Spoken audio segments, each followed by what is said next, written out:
student was possibly armed with a gun and threatening to shoot at the school. This was reported by another student.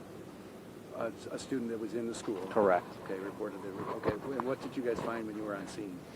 I can't answer those questions not having been over there, and our officers are still actively finishing up law enforcement activities there. Let me just turn this down. What I can tell you is that it was determined ultimately that this was not an accurate report. The student has since admitted that she had lied about this. That's the information I'm getting.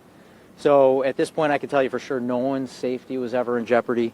No one was injured and was even remotely close to being injured. What's happening behind you here at this scene? When you have an emergency of this nature, we don't want people rushing to the scene, but you have students at a school whose parents are extremely concerned about their well-being and safety, and their first instinct might be to run to the school, drive to the school. We don't want them doing that to put themselves in danger and interfere with law enforcement activities. So we like to give them an off-site location to respond to satisfy that urge for information that their child is safe. So we directed them here, coordinated with Amherst PD to use this location, safe, away from the scene. We can translate information to them so that they feel comfortable that everything's being done that can be done and that their child is safe. What are you able to tell them right now? What are the parents asking? The superintendent of the Sweet Home School District is here. Now that school is unique. The activities that go on there involve a number of different school districts being represented when you consider the students that are there.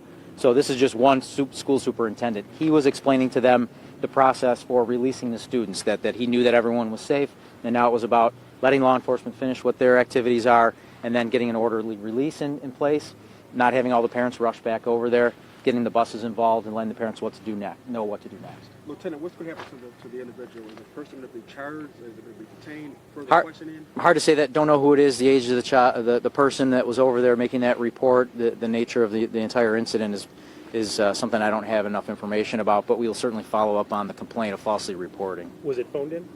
No, it was another student at the school reported it to a faculty member that they knew of a student that had a gun there, but again, turned out not to be true. Okay, so it no appears weapon. to the untrained eye that there is an incredible SWAT presence here. I just watched a half a dozen vehicles drive by.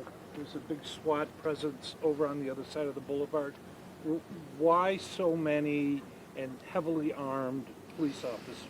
Well, one of the reasons why you're seeing a lot of what appears to be a lot of guys is you're on the jurisdictional border between Amherst and Tonawanda. So we had our team of guys that was going to be actively doing the clearing of the building over there, and Amherst also activated individuals from their various units to also be ready to respond. So again, overwhelming show of force maybe to the untrained eye.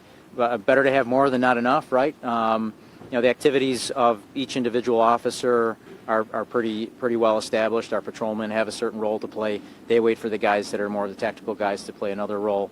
So there are various layers that happen. When you get an emergency like this, you take it as seriously as possible. They follow it by the book. They don't take it lightly because maybe it's not true. If they do something like that, maybe someone gets injured. About how many students are there in the school, do you know? I don't know that. Will law enforcement be involved in removing the students from the school, getting them over here to their parents? I don't know that for sure, but all indications are no, the school's going to arrange the dismissal. Lieutenant, what can you tell other students, when something like this happens, this is not just the way to get attention? If a child of the age of those that are going to the school over there doesn't already know that doing something like this is incredibly dangerous and incredibly hurtful to a lot of people, I don't know if anything I can say is going to communicate that any more strongly than someone in their own household can do. So that starts in the home, hopefully that they learn that lesson, and in this case, of course, it doesn't seem like that lesson was learned. Did the student that made the report come forward to say that he or she had lied, or how did you? I'm getting a lot of secondhand information. I only know that it appears that it had been falsely reported. I don't know the details of how or who or what. Does Tonawanda have a school resource officer in that building? No, the only school resource officers we have are at the two high schools. We do have other programs where officers are on the road and they stop at various schools to do safety checks throughout the day.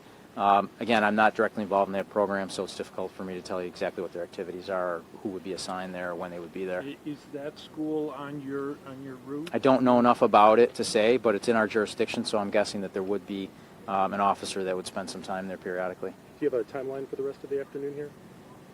Any expectations of when the students might be coming out? Again, not being at the scene, I don't know law enforcement activities have concluded, and then the orderly dismissal can be arranged by the school. So basically, that's the timeline. Law enforcement finishes, our guys have to be satisfied before they leave that, in fact, everyone is safe, and in fact, was a falsely reported incident. And then they'll release that scene. The school district will take over and do whatever dismissal that they want to do. This is pretty textbook for you guys. It seems, it's a really, as Julie mentioned, I mean, a lot of law enforcement showing up very quickly, responding. This is something you guys prepare for.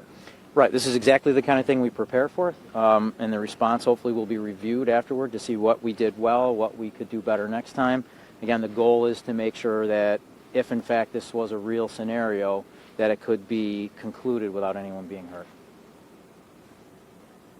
Thank you. Thanks, Lieutenant. All right, guys. Lieutenant, You missed a few things. You joined me late. Get your first, last name, and the spelling. Lieutenant Nick Bado, B-A-D-O. And I see that. And I, yep. And I promoted you. You did. I appreciate that. Maybe it's foreshadowing.